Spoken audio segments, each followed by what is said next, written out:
Starting. All right. Welcome to another open source office hours. It's a beautiful Wednesday morning. We have a few announcements to go through, and then we'll get into some questions.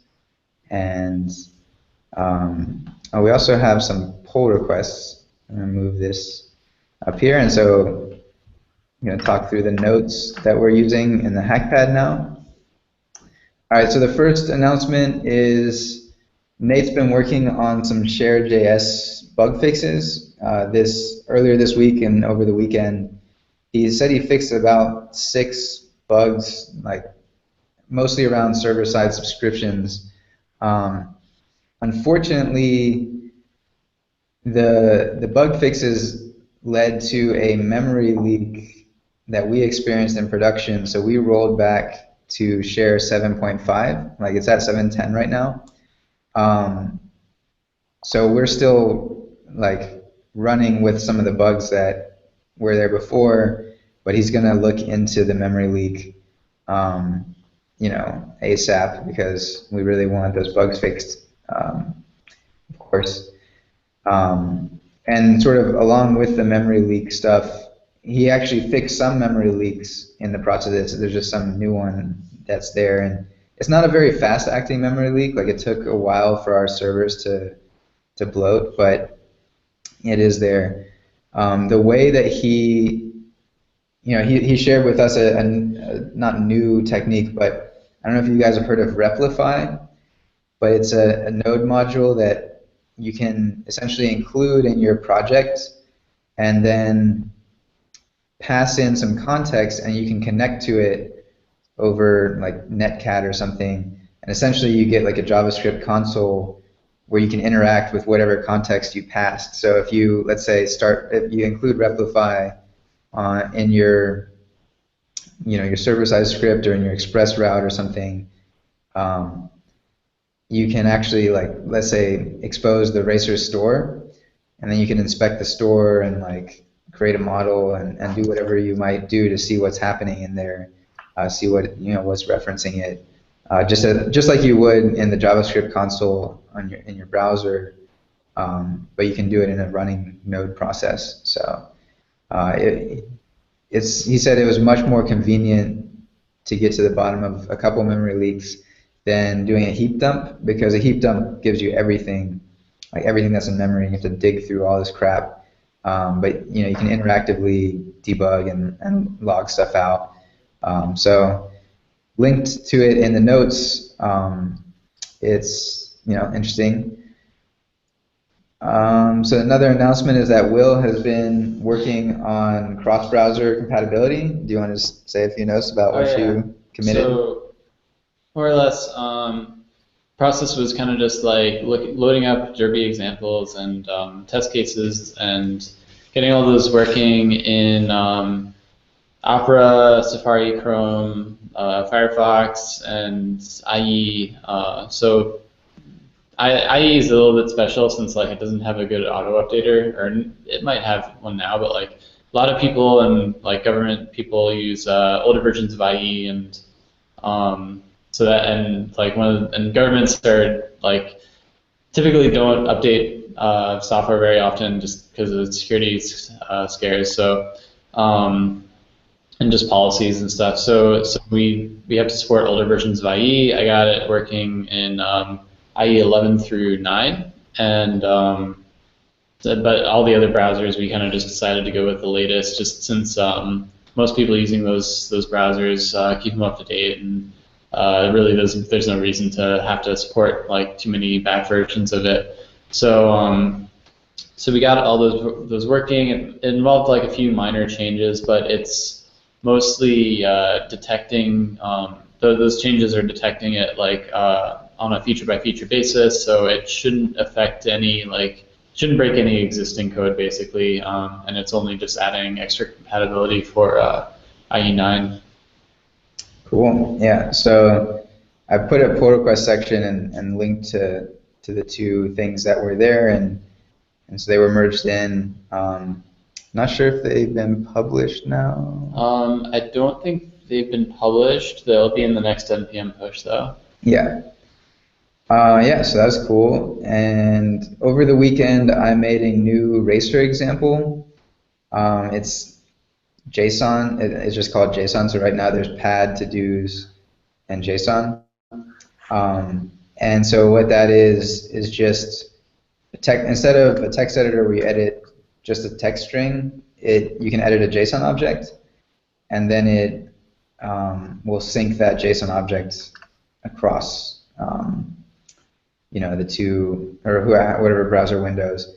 And I found this useful because when I'm trying to explain racer, the JSON, syncing arbitrary JSON is the exciting thing. Like a lot of people understand, like, oh, that would be useful. I could use that to, sync up whatever application configuration I have or something. So I wanted an example that stood alone that could demonstrate that, right? So that's not one of the racer examples. Feel free to check it out. And another thing on that is that the to-dos example is a little bit broken. There's an unfortunate bug in Racer where it seems to be when you subscribe to a reference, or when you query a reference, right? So like you have like the to-do IDs or whatever.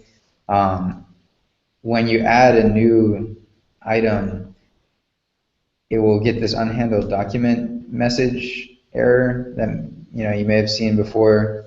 So we're actually working on that, and we think it's the cause of a bug in our system as well. So maybe I should do a pull request and issues in the notes, and I'll link to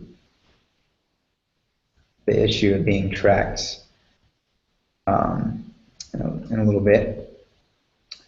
The last announcement that we have on our side is that I've been working on the documentation. The way I'm working on it is by using the DerbyJS hackpad.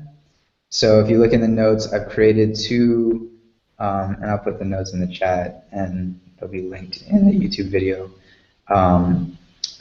There's now actually an open source office hours group for the notes. So every week, I'll put the notes of what we talk about in a hackpad with the date, and then you can go back and see all the archives. Put a link to the video in the notes so that people who are not here can like catch up if they're interested.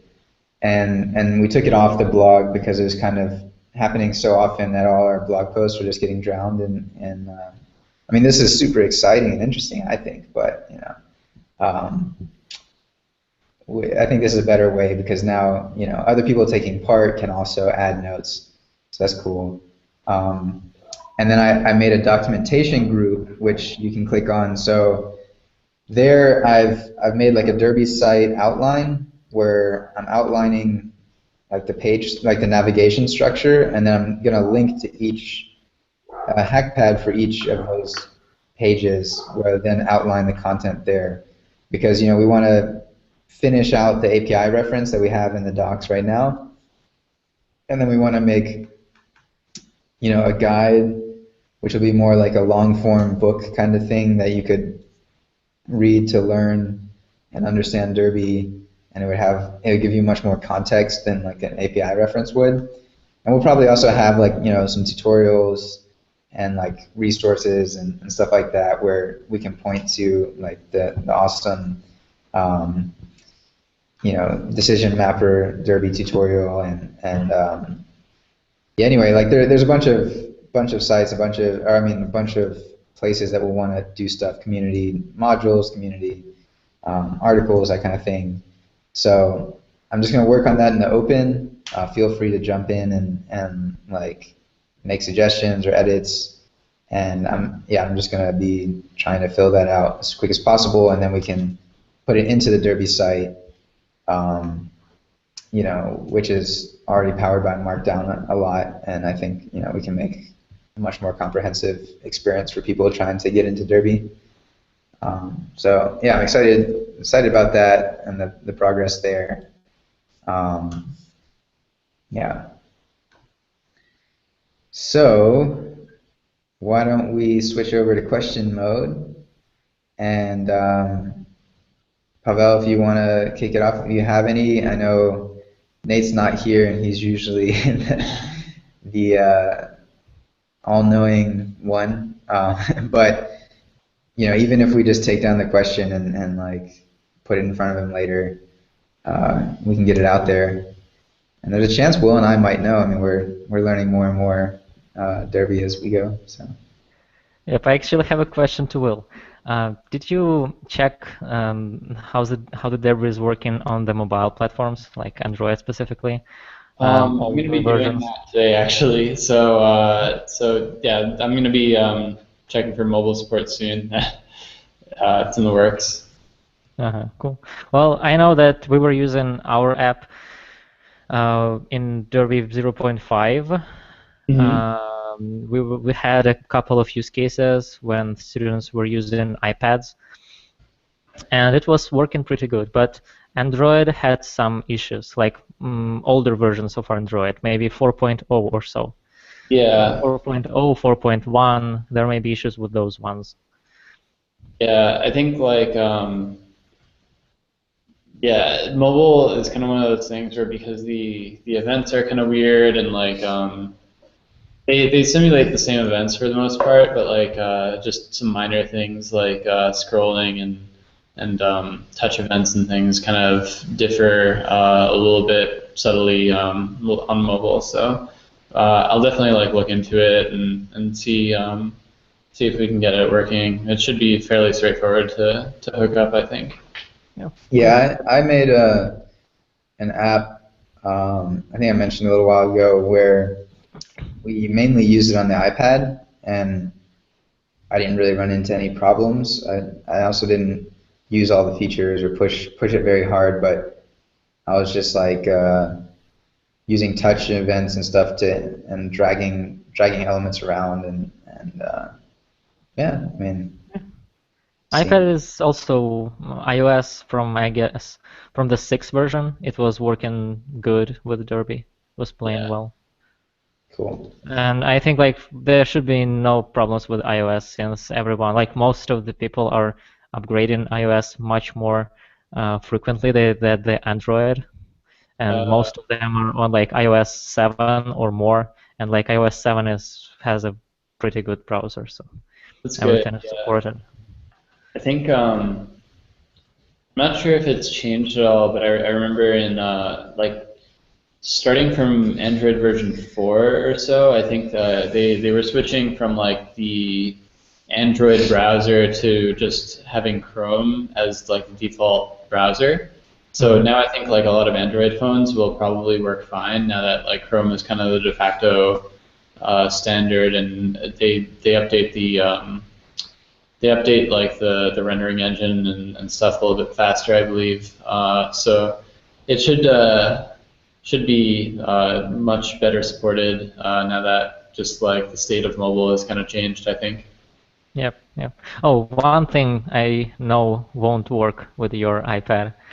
Well, I know that you're still using the Ajax, right? The how is it called? Browser channel, right? Yeah, browser channel. Yeah. For the communication.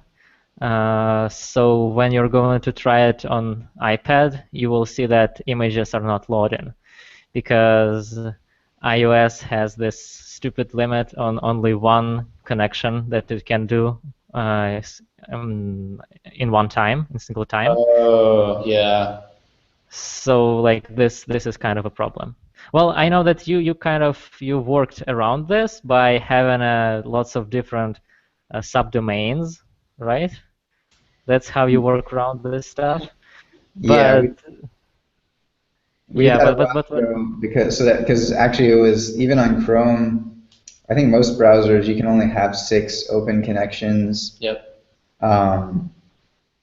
So people having 7 tabs open would freeze the app. Yeah. But like still, like it's still a pretty big problem for those who are developing, who start developing in Derby, and like they think that it should work fine, but like they run it on iOS and they understand that they need to do this like crazy server-side setup with different subdomains, which is very like hard. So I think we should just recommend them to plug in the WebSockets. Razor Highway, right? Yeah, Razor Highway from the beginning to omit all of those issues. So you might also be able to get around that issue by putting things on different ports. The only downside would be that if like they're at like a company that has a firewall and that port is blocked, then they'll be kind of out of luck.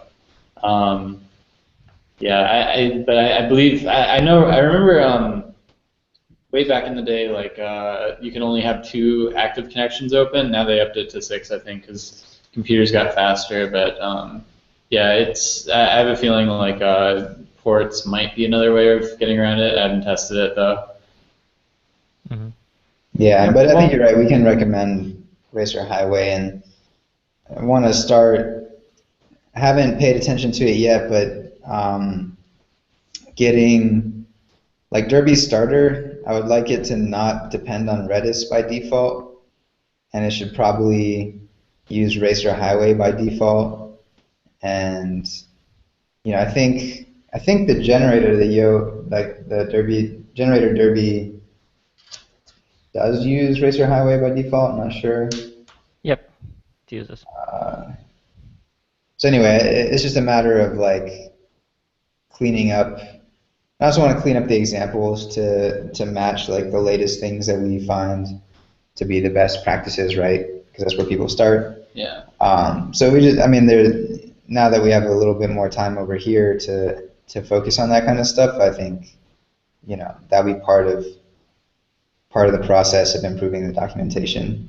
Yeah, I think like recently I've been learning a whole different like programming ecosystem called Elixir, and like just learning that, I've been finding that although the examples are helpful, like definitely seeing an actual production app is like insanely helpful, because then you know like the best practices and patterns and things like that. So I think like having more Derby like open source Derby apps that kind of demonstrate how to use it in certain in different contexts would absolutely be helpful for the community. Yeah. Yep. All right. So one thing I wanted to bring up was Racer middleware. So I don't know if you guys, or if you've seen this a while back, but someone made it 2 years ago for the old Derby, or old Racer, and over the weekend I updated it, or I forked it and tried to update it. So I'll link here so you can see it. But essentially, the idea is that you can plug Racer into an existing Express app, and then like require it using require.js on the client, so that you can like just sort of duct tape Racer onto a page and like make something live, right? It's kind of what I imagine people want to do with Firebase a lot of times. It's just like, I just want this to be live. And so my fork, or my update, it technically it works, but it's not quite, like I don't know, it's not done. It doesn't support routing the way that you'd want it to, I think. But I'm just going to throw it out there as something that I take a stab at if anyone's interested in like also looking at. Eventually I'd like this to be something that, because what I found is that when trying to explain Derby to people, Racer is one of the big attractions. And then when trying to when people want to try things, right, they don't necessarily always want to do a huge, like a whole new project, or learn an entire new framework. They just want to be like, oh, that sounds pretty cool, let me see if I can do that too. And then like if it works for them, then maybe they're like, oh, that was awesome, like maybe I'll use Derby next, right? So I think this is just another way to get people to try this stuff out. And also, I mean, Racer is a part of the ecosystem, and like getting more people to use that in their projects will make it better too. So, yeah. And I guess the reason this is in the questions section is that originally I wanted to bring it up with Nate to see what he thought on what's it called, the interface, or like the way it is organized, because I basically over the weekend tried to understand the bundling process, and I think I kind of got it, but I'm not to where I'm like, oh, this is how you should do things, right? So just throwing that out there. Cool. Okay. So then we can get to the question that somebody put in Gitter about Racer schema.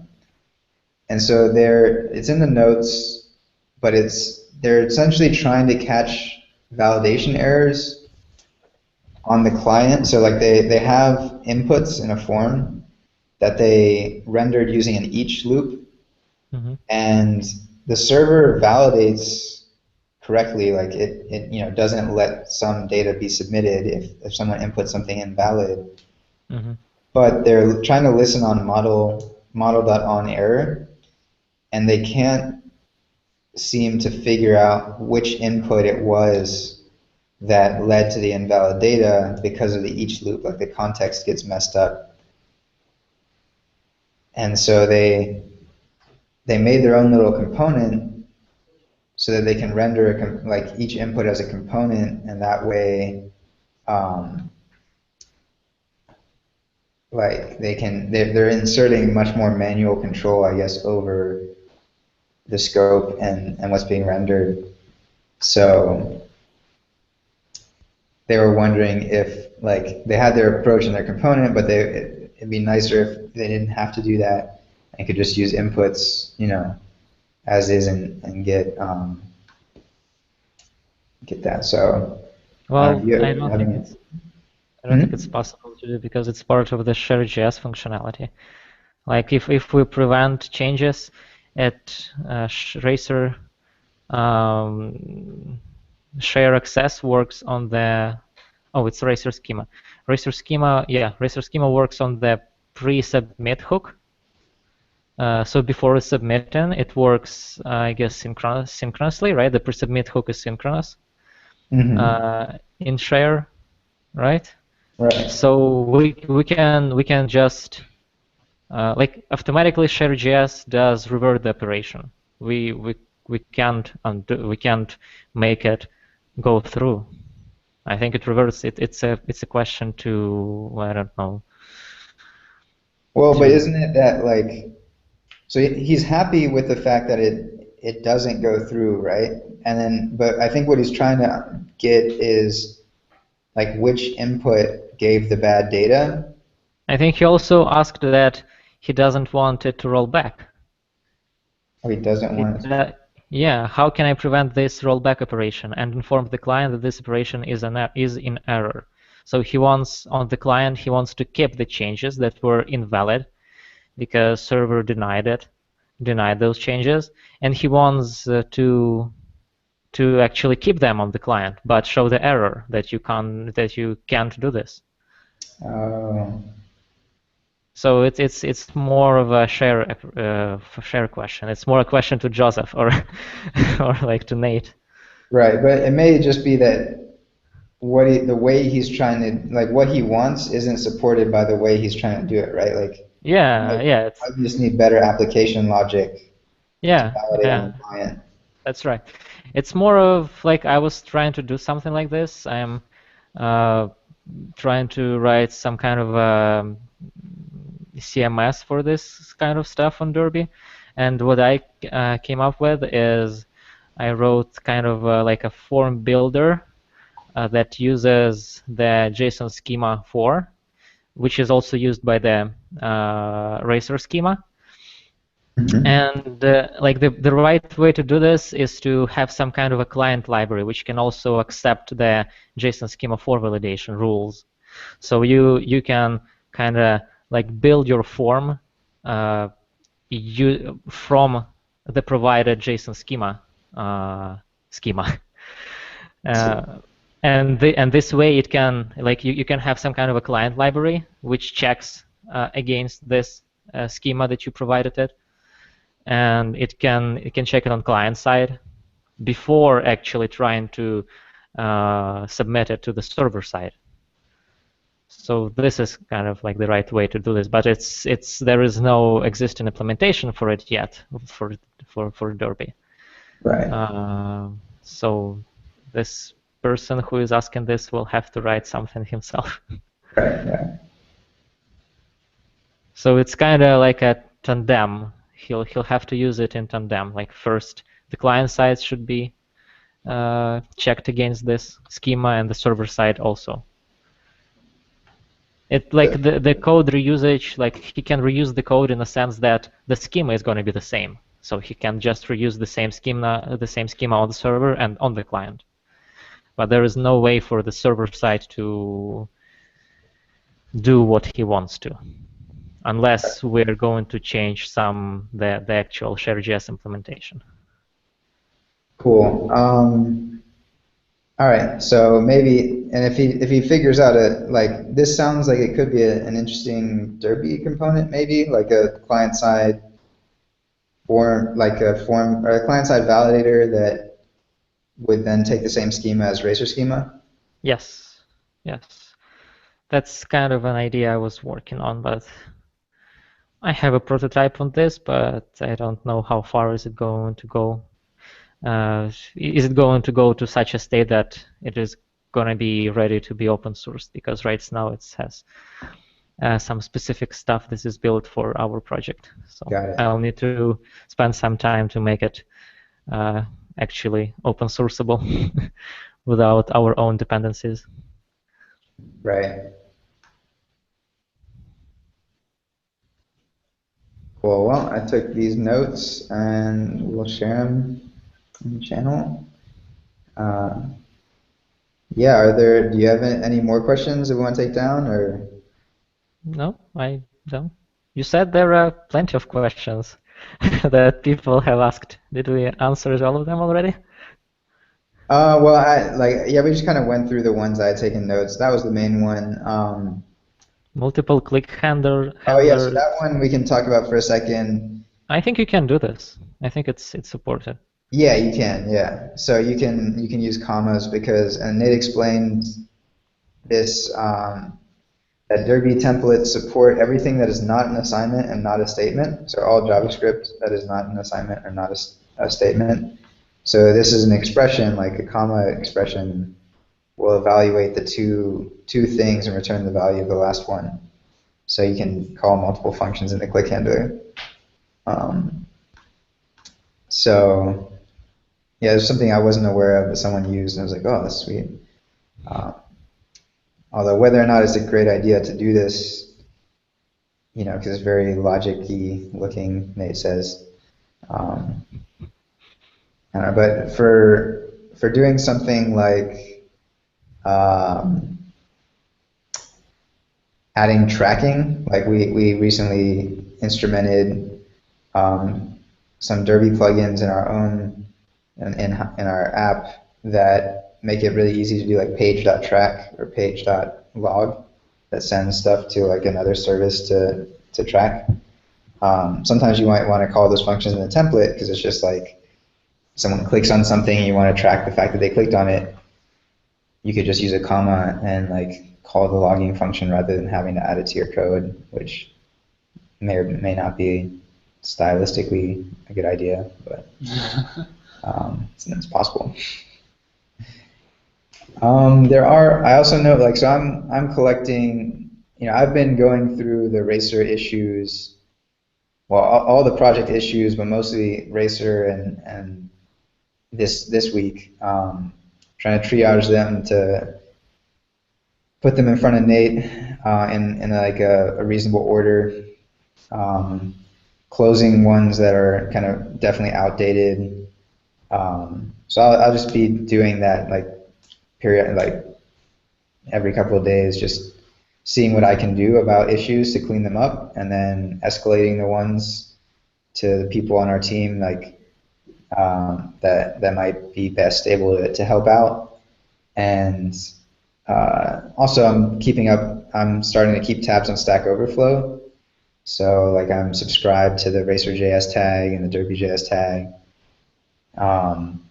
And people have been having like some of the Stack Overflow unanswered questions are about running Racer's server side without Derby or without anything else. So I've been meaning to like answer that with an example or get on top of that. So so for ones that I don't know how to answer, I will probably bring them up in the office hours, moving forward. But if I do know how to answer, I'm just going to try to answer them. Yeah. And I don't know if you've noticed, but I've started asking people in certain issues to just post their question on Stack Overflow. I think I want Stack Overflow to be the place where people ask, a lot of usage questions, and then the mailing lists can be for longer form discussions, right, about what patterns to use or why or how to do things. And I've noticed in other communities that people will majority use Stack Overflow, but still kind of use the mailing list to ask Stack Overflow like questions, and then just kind of be like, hey, can you post that in Stack Overflow? That way everyone gets points. The other thing too is like it's a little bit hard to find mailing lists on Google, and they're not always helpful because like it's hard to parse replies easily, whereas like Stack Overflow has like a very set format, and like every reply is going to be a solution in some way, and you can kind of vote on which solution is the best and get a sense of like what other people actually think, as opposed to kind of like the chatter that goes on in a mailing list typically. Right, and it's also a lot easier to find existing questions on Stack Overflow, like if your question has been asked before. Yeah, like when you type in your question, like it actually says like, is this are any of these questions like answers? So. Yeah. So I think it's great reasons to use Stack Overflow. Yeah. All right. Well, I think that about wraps it up. Then we're a little over time, although we started late. But yeah, why don't we wrap it up and then see everyone next week? Yeah. Well, I want to say that it's cool that Willie has joined to work on Derby. That's very great to see you. Thank you. Yeah, it's community and to know how everything works. Great. So looking forward for new cool stuff. Absolutely. Absolutely. Cool. Well, see you next week, guys. Yep. All right. Later. Bye.